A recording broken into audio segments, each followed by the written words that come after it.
Today we're going to get into what goes into filing for a building permit and what are the requirements for having a building permit completed, approved, executed. And we'll look at permits everywhere from a full residential building permit all the way down to small examples like electrical upgrades or electrical repairs. And we'll use some examples from various parts of the country, but remember, most of the building standards and building requirements are relatively consistent throughout the country. There's different versions of it in certain states regarding environmental conditions. For example, in Florida, there's enhanced building codes for hurricane protection on homes, roof, masonry, hurricane shutters. There's requirements for even the way windows are installed on homes in Florida. In California, you might have upgraded requirements for earthquake. However, the general building code in most areas has a lot of consistencies. More importantly, the permitting process, the logic behind it, is very much the same from jurisdiction to jurisdiction. So a couple of these examples will give you a basic idea of how you might approach it and what you might be up against in terms of challenges for a building permit, or if your contractor is doing it for you. So first we'll take a look at an example. This happens to be from Oregon in Benton County, and they have a very good resource on their webpage that talks about building permit process and application forms, how to submit a permit. And if you're a licensed contractor, you can use the e-permitting process in Oregon for mechanical, electrical, and plumbing. If you are a homeowner that's doing the work yourself or applying for the permit yourself, you can do it using paper forms. And it'll tell you the permit application types. And this is pretty consistent throughout the country. There's a demolition permit, which you need to remove items or to take away from a building structure. Then you have a change of use, where if you were modifying a building to have it be used in the different manner that it was intended. If you're going from, let's say, a church to residential, or from a shed to, let's say, a shop, you may have to have a change of use. Manufactured home, single family dwelling permit, that's the most common. And then structural permit, that's when you're going to do basically an addition or a remodel. That might be a structural permit. So what are the steps? The first step is an initial screening of the site plan for compliance, zoning, and land use. This is, in most jurisdictions, the first step that you have to take. Basically, you're giving them a rough outline of, this is what I'm intending to do. This is where it's going to show up on the lot. And they're going to give their stamp of approval to the basics of your project. You will still need more detailed floor plans and structural design and building plans to show the structure of the building and the engineering and architecture. But first they want to see a site plan. We'll take a look at a site plan here momentarily. On the site plan, you have to give them some basic information. What's the location of this proposed work? What's the description of the work? Are you building a shed? Are you building a deck? Are you adding a fence? Are you adding a new addition to the property? And they want to know what the basics of the project is. What's the category? Is it commercial, residential, or government? And the construction proposal. Is it a new construction? Is it a remodel, addition, or is an alteration of the existing? An alteration means that you're doing something substantial. Maybe you're taking out an interior wall. Maybe you're constructing a new fireplace within an existing structure. So they're going to start with a site plan. That's number one. So let's look and see what a site plan looks like. In this county, they give you a checklist of what the site plan has to be. General information, the owner's name, map and lot number. You notice it says north arrow. On the site plan, no matter how you orient the plan, you should have an arrow pointing north so they know the orientation of the property compared to cardinal headings. Street and road intersection, what's the scale? of this document that you provided to them. The lengths of property lines. Is there a drain field or septic on the property? You have to locate it and the distances from that to the property lines and to the other structures on the property. If there are structures, you have to have the dimensions, what they are, labeled, and if it's a new structure or existing, you have to list that as well. And then the distances, and we'll see that on the site plan, from the proposed and existing structures to property lines, roads, septic systems, other structures. They want to see the relationship between the important elements on this property. And then if there's any external elements like water, bodies of water, floodplains, cliffs, swamps, that kind of thing, and if there's easements on the property for other access for adjacent property owners. And there's two different kinds of easements. There's an easement in gross and easement in pertinent, and either one of those would be important to put on your site plan. So here's an example of a site plan. And as you notice, it is kind of formal, where it's not just drawn with a crayon, but it's not the same as an architectural drawing or an engineering drawing. You could make this yourself. As long as you use a ruler and have straight lines and reasonably accurate scale, you can make your own site plan. If you notice, this is probably handmade. And here's an example. This is the existing dwelling. You have your distances, 80 feet to this property line, 107 feet to this property line, 30 feet to the replacement drain field. Here's where the driveway is, 110 feet to the barn. You have all the important dimensions. And the drain field, which would be part of the septic, it shows the distance from that to the property line. It shows the distance from each property boundary. This is a seasonal creek, so you're going to want to know where the distance to that creek is at the closest distance. There's a well here. You're going to run from the corner to the well in distance. And if you are an applicant for a permit and you create this outline or sketch of the site plan well, it will set up the success of the permit. If you do this with less precision, or it's vague, or it's not easy to read, first of all, the site plan itself might not get approved. And even if it does, it's going to be hard to go forward with your building project. The site plan is the key. Again, it does not have to be very formal by a surveyor or an architect or a landman. It has to be done at least to give the review committee in your jurisdiction an idea of what you're trying to do and the important distances. If you notice, the most common element on this page are distances.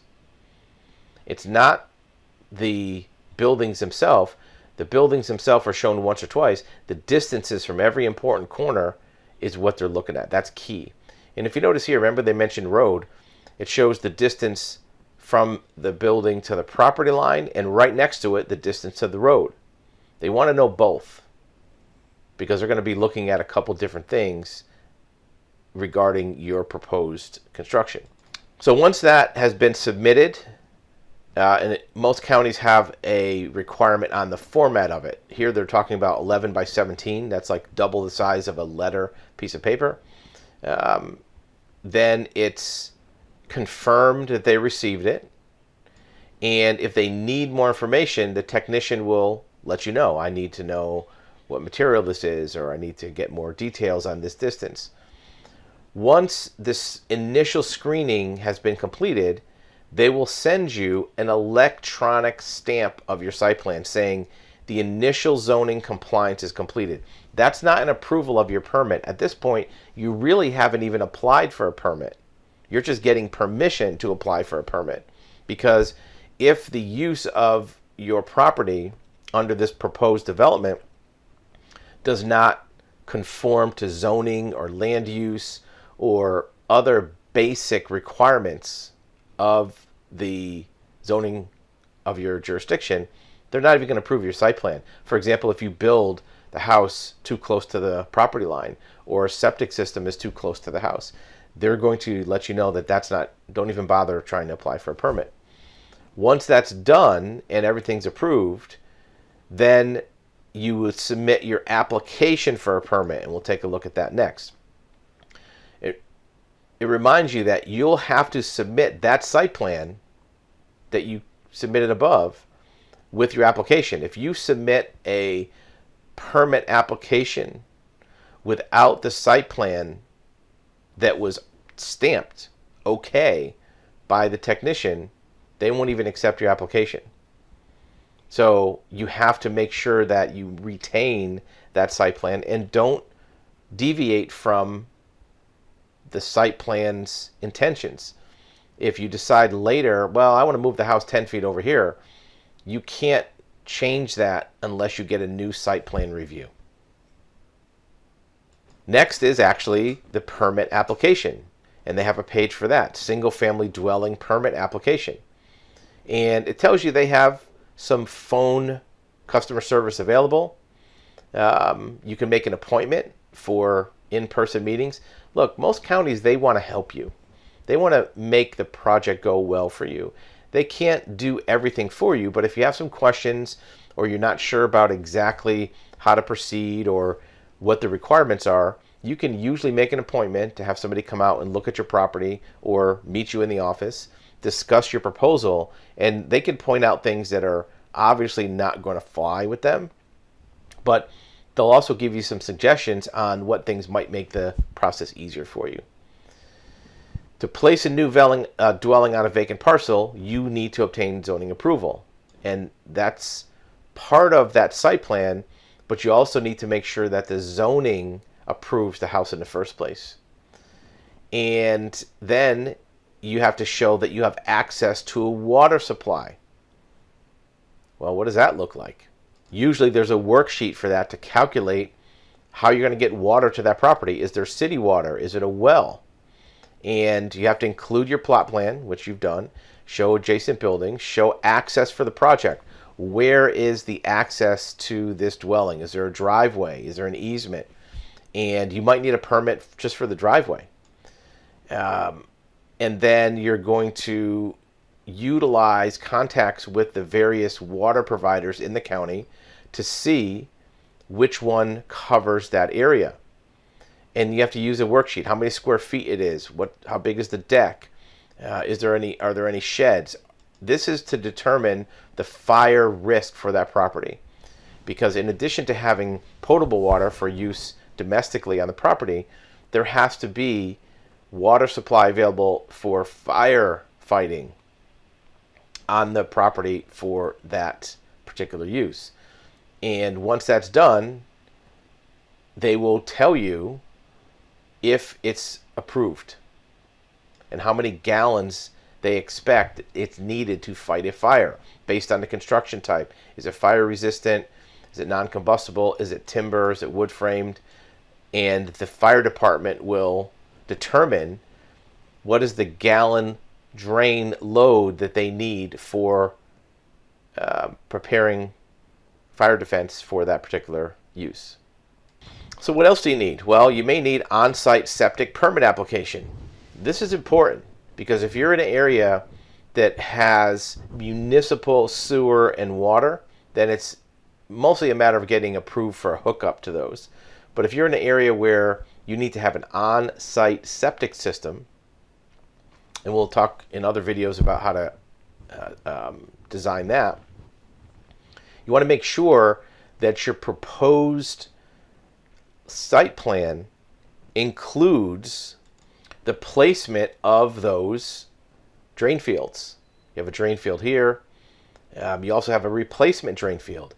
Most new developments require a reservation of space on the property for the drain field, but also what's called a repair area. So if 5 or 10 or 15 years later, this drain field fails for whatever reason, you have another drain field that you can replace the first one with. And that's because if you don't have a sewer system and your drain field fails, now you have a property that has no way to dispose of waste. And there's a lot of reasons why a drain field can fail that are irreparable. If it's inundated with water, if you have collapse, if you have soil compaction that's unknown at the time of design. So they want to have a repair area. And it's good practice for you as a homeowner in building a property to have that, because if your primary drain field fails and you have to go to a backup, you want to make sure that space is available and you haven't put your house in a place where you have no more usable space on your property. So once those two details are covered, now you have to get an address request form, because if it's a new house on a vacant piece of land, you may have to have a new physical legal address assigned to you by the authority that does that, usually zoning. And then you have all your applications. Your single family dwelling application, we'll look at that. The site plan you've done. Building plans are going to be important. Your water availability, the septic, and the energy selection form. Where are you going to get your power from? Is it electric? Is it gas? Is there more than one electric available? And you'll have to have that arranged with your permit too. So let's take a look at some of these forms. First is the permit application. And this is kind of like a fill in the blanks form. It's going to ask you, is the zoning approval verified? Yes, that will be done. The job site address. Who's the applicant? Is it you? Is it the contractor? Is it a builder? Who's the property owner? Maybe different from the applicant, but they want to know both parties. Who's the primary contact?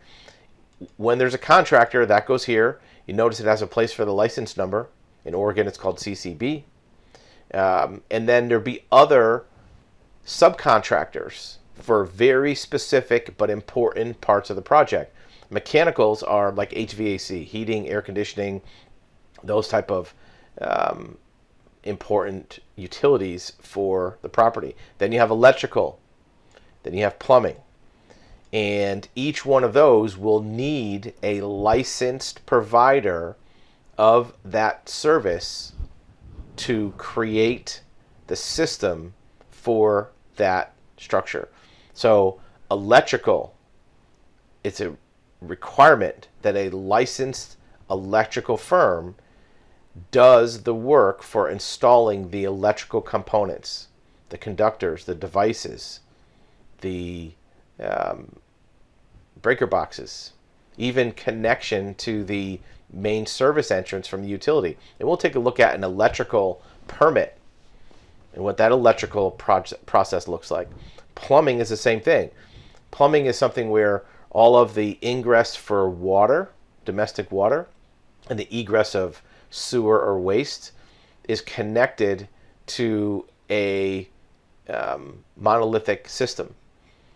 So all of the features of that, the drains, the vents, the pressure systems, are important to be done by a licensed contractor, and those are all going to be inspected because there's best practices for each one of those installs, and they're guided by very specific codes. So you may have an electrical code, National Electrical Code, NEC, there's plumbing codes, and each municipality can make some adjustments and modifications to them, usually making them more stringent in your area.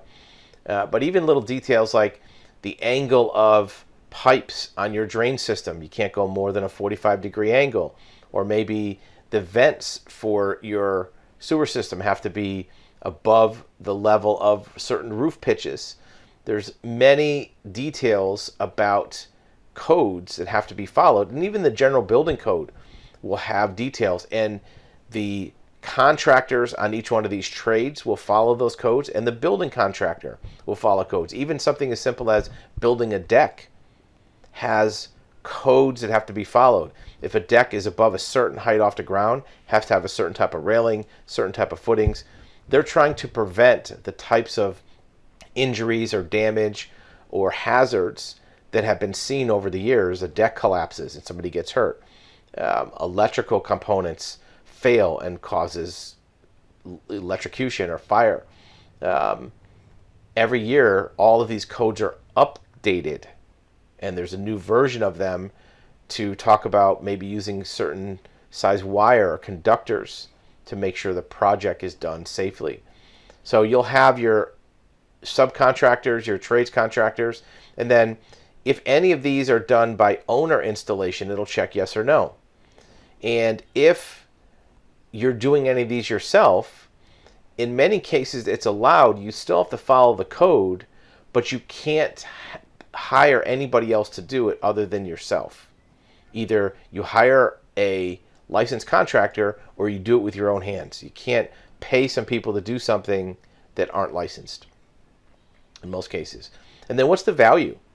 You describe the job with a narrative, then you talk about the building height in feet, how many bedrooms, how many bathrooms, kitchen, living area, garage, carport. And what they're going to do is they're going to come up with a value. And that value will help them determine what are the permit fees. It'll also is going to go into your tax assessment for the property so that they can raise your assessed value to change your property tax. What type of fuel is it? Is it electric, gas, oil? Is it even solar? They have a place for solar now. Is there a secondary power? So you might have electric, but you might have gas for your range, or you might have solar. And then the quantity of each item. How many air handlers do you have? How many furnaces? How many heat pumps? How many hot water heaters? How many wood stoves are there? Are there vents? Is there a range hood? Is there a ventilation system? Each one of these is going to go to a calculation for them to figure out how much to charge you for the permit.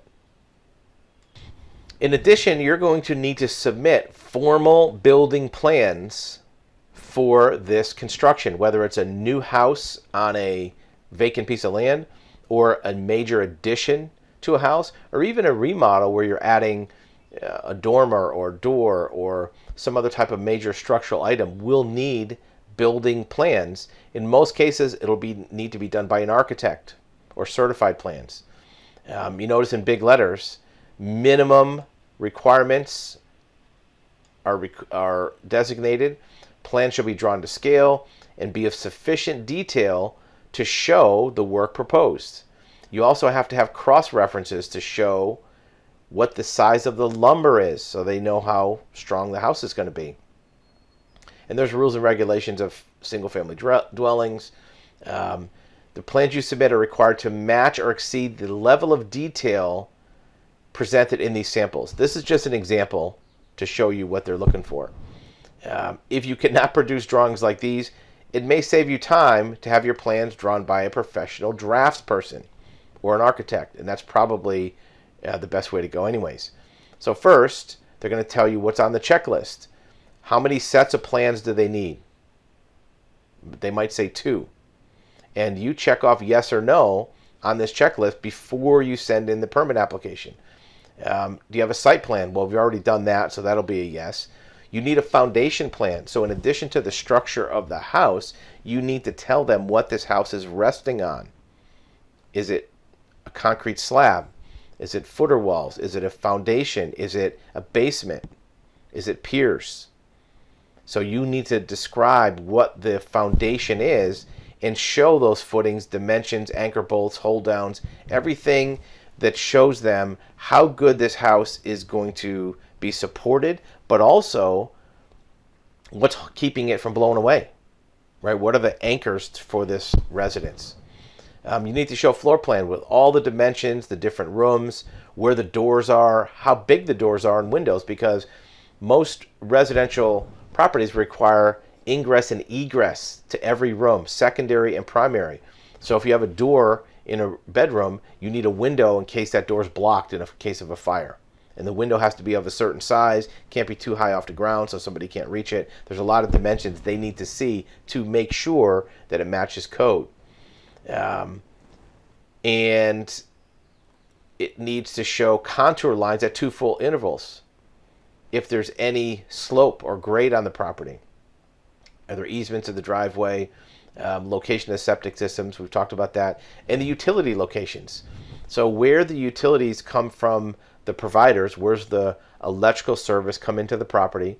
Where does it transit the property to get to the house? Because they want to make sure there's nothing that's going to interfere with that later. Are you putting a well right where the electrical is? That wouldn't be good. Cross sections. This is important. all the framing member sizes and spacing. So the beams, the studs, the floor joists, the headers, the roof trusses all have to show their dimensions, but also the structure of each one. And we'll see how that looks momentarily. And what size lumber you're using, and the fasteners for each one of these important building components. And then the elevation view. So they want to show the different sides of the building to see how it lines up and what the appearance of the building is from an external perspective. Are there wall bracings? What are the construction details for the lateral bracing? So what's going to keep a wall from tipping over? Is it attached at the top, at the bottom? Is there a knee wall? Are there buttresses? What's holding up the wall? And then roofing, that's a whole nother point of review to make sure the roof not only can withstand the carrying load, right? Some areas have to have certain carrying loads because of snow to make sure the roof can hold up X amount of pounds of snow. And it's going to depend on the pitch. If you have a 12-2 pitch, different steep or shallow roof pitches have advantages. A shallow roof pitch is easier to work on, but a steeper roof pitch will shed things more quickly, but it also needs more lateral protection or support. Basements and retaining walls, you have to show what's holding those up. The beam calculations, this is important. If there's any beams that carry a load across an open space or across an opening in a wall, like for a large door, those beams have to show what the dimensions are and what their carrying loads are. And it has to be done with calculation, not just sizes, but calculation, usually by an architect. Then if there's energy requirements for insulation, for some counties have blowdown tests where you basically seal up the house, you put a blower on the front door, and you see how much air is leaking out of the house, because you have to have a certain amount of tight sealed house for energy efficiency, for environmental questions. If there's any of the parts of the house that are manufactured, meaning that if there's floor trusses or roof trusses or joists that are manufactured off-site, they're not stick-built, which is very common, especially for roof trusses. The engineering details and approvals have to be included with this design. And then engineers' calculations for different carrying loads has to be stamped on the appropriate portion of the floor plan. There may be additional specifics for local requirements, and they give you some blank spaces here. Here's what it looks like. Here's your basic floor plan. And here we spun it around to look at it a little bit better. So it's going to show you first a basic area of the house, and it talks about some requirements. All exterior windows, doors shall be flashed, meaning that there'll be a flashing component, either plastic or metal, that'll shed water out and around openings to prevent the water from infiltrating doors and windows. And that's dangerous because water getting into doors and windows inside the wall system, first of all, in the short run, it can create mold, which is a health hazard. In the long run, it can create rot and deterioration of the framing materials that can cause problems with the structural integrity of the building. So, for example, if you had this window and it wasn't flashed properly and water somehow got in here, was leaking in here for years and years and years, the studs on either side of this window could be deteriorated. This window might have a header above it on two jack studs and king studs that might get deteriorated, and there could be a collapse of the house there. So they're going to tell you that they all have to be flashed. What type of roof shingles are done? How many roof vents do you need? You need downspouts. And then once you start getting into the details, here's your framing. This is the basics of the piers. It'll give you an overview, and then it'll get into the details, and it'll have other pages for the details. How do these roof trusses and rafters come together? Is there a bird's mouth? Is there a metal attachment? Are there fasteners? Are the fasteners rated? How far apart are the piers? It talks about here black polyethylene. That's for moisture barrier underneath the house. What's the flooring? Particle board over tongue and groove decking. The garage floor, 3,500 psi concrete. These are details that the building approval process is going to be looking for. If these are engineered trusses, those trusses will need to have stamps to make sure they are approved. See attached manufacturer's truss designs for these particular spans.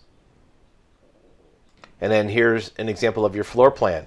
Look at the dimensions. Each wall span is going to have the distance measured on here. 9 feet 3 inches, 6 feet 8 inches, 23 feet, 20 feet 6 inches. And that way you can tell what the distances are in between and what each room is.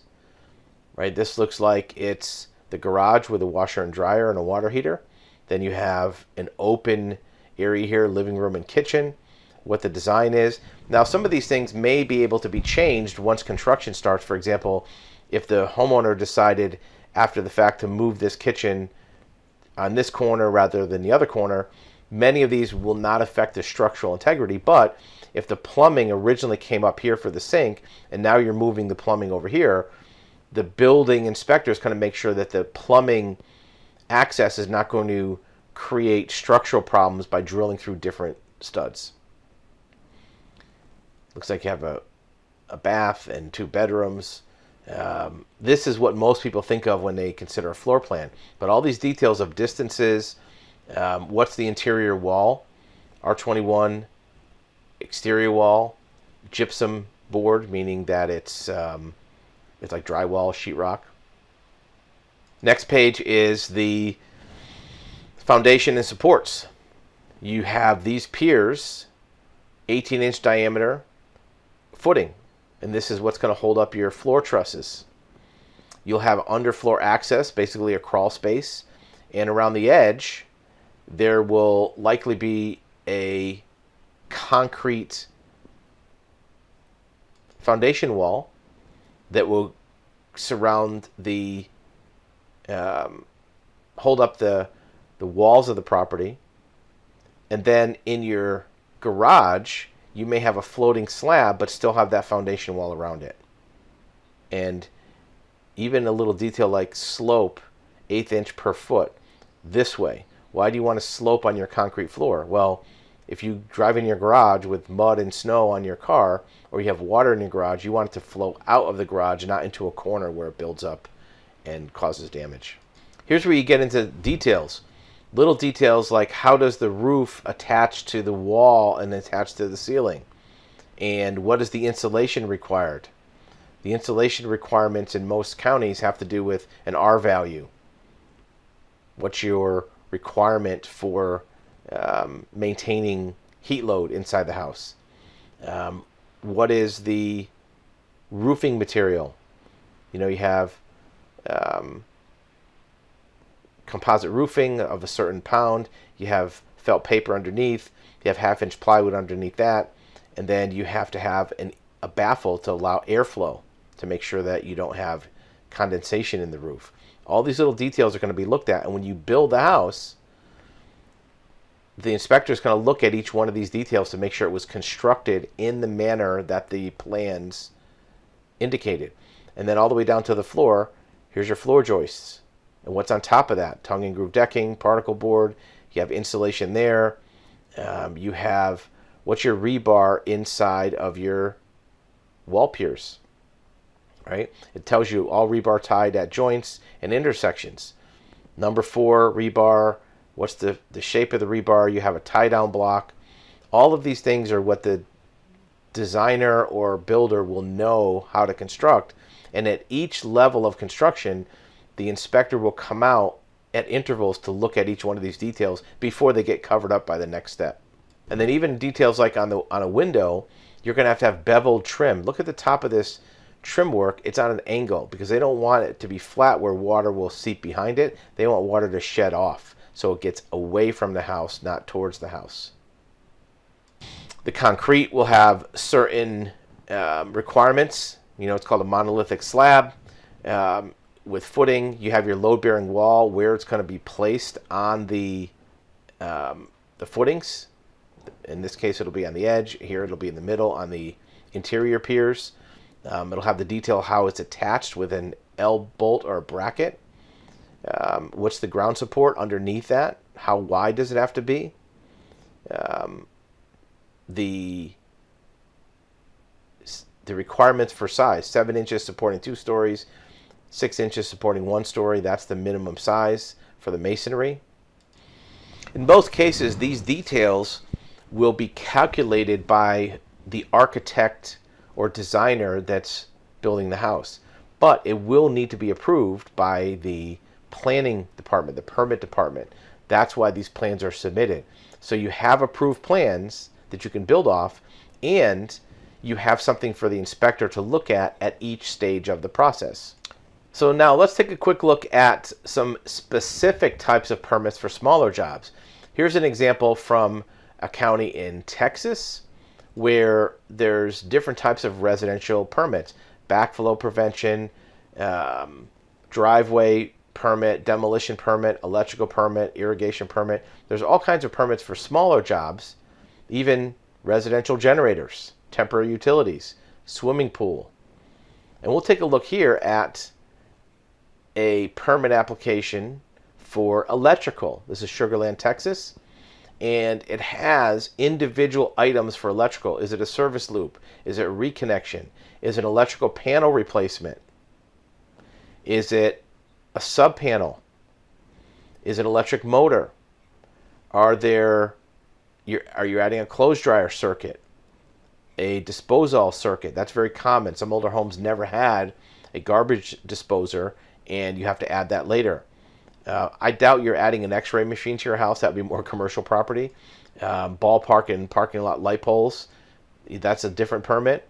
But you can see that each type of permit has different fees associated with it. Now, why is there not specific requirements for each one of these like there was on the building permit? Well, here's why.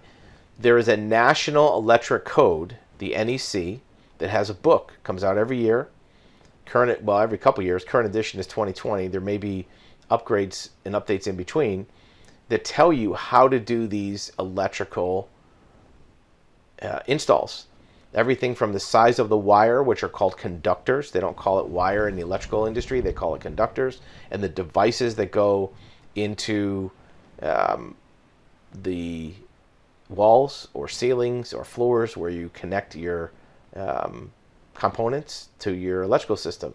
Even something as simple as how big is the box that's inside your wall that holds the wires is important, because depending on how many wires are coming in and going out, they will calculate the volume of that box based on 12 gauge wire, 3 circuits, 10 gauge wire, 1 circuit, and each size wire and each device in that box will have a certain cubic inch size associated with it that you have to make sure fits in that box. And if you have too many devices or too many wires, you have to get a bigger box.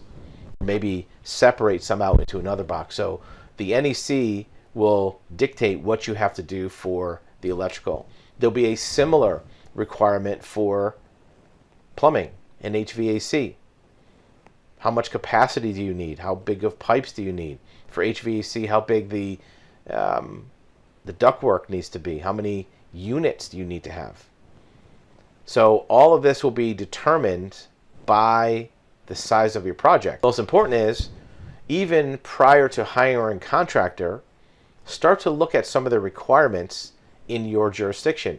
Go to the planning division of your city or town or county and get the forms. Even if you're not going to fill them out, knowing what your contractor has to do will give you some subjects of conversation that you can have with that contractor in advance to let them know that you're knowledgeable about the project, that you're willing to contribute information as they need it, A knowledgeable client for a general contractor is helpful. As long as you're not trying to tell them how to do their job, your knowledge and input can be helpful so that they can talk to you in their language and you understand what steps they have to take.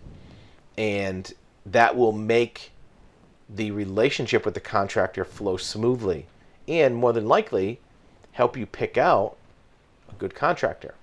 If you're talking to 2 or 3 prospective contractors and you have some knowledge of the permit process, the design process, and you can see that they know what they're talking about or they have the experience with this, that can go a long way in helping you pick out somebody that maybe just doesn't have a shiny van. They know more about the project. In addition, when you're at the zoning office, you can also look in their records to see which contractors are more active.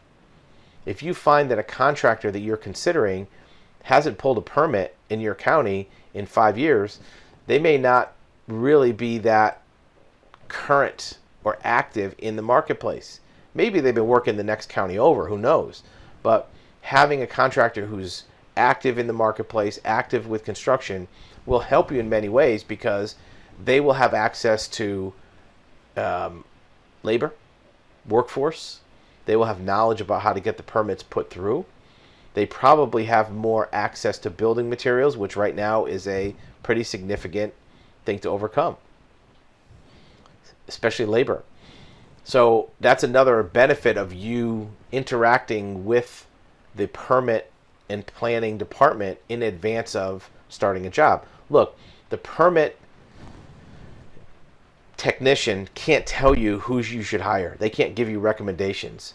But what they can do is tell you what to look for. They can tell you what things about your proposed project might be problematic, that might be impossible. They might tell you you can't build something that big on your property.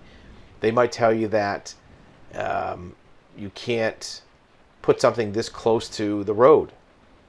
And that will help you narrow the focus of your design, so before you even start talking to an architect, an engineer, a contractor, you already know the basics of what's going to fly and what's not. Because you don't want to waste your time with professionals figuring out what you should do until you at least have a rough idea of what's going to be possible. And last but not least, don't be afraid to look at some copies of permits that have already been processed, that have nothing to do with your property. Pull a permit from a house that was built that you know of in your area that's maybe similar to what you're trying to do. Maybe find some jobs that were remodels to look at how the permits came together and also what the timeline is. If you want to get your job done in 3 to 6 months, look to see how long the permits took on other jobs. That might give you a good idea of how fast the county or city is processing paperwork. It's a good overview of the general building permit process. Keep an eye on the channel for additional videos for specific permits like septic or electrical or even remodels of existing property, which might have a different permit process.